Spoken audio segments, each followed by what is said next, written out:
quand vous êtes à l'intérieur comme ceci, vous voyez comme les poissons le voient. Ça fait une vision bizarre, on dirait qu'on est dans la mer. On voit les poissons de mieux en couleur, et puis voilà.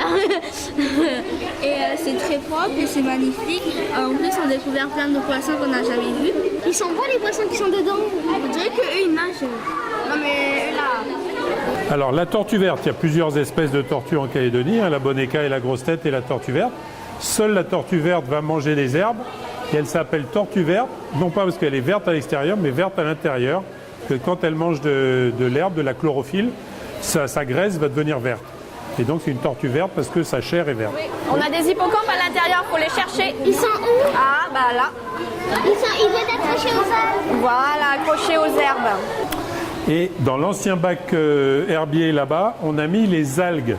Parce qu'en fait, il faut montrer la différence entre les herbes qui ont des racines. Vous voyez, les racines, on voit les racines qui poussent à l'intérieur.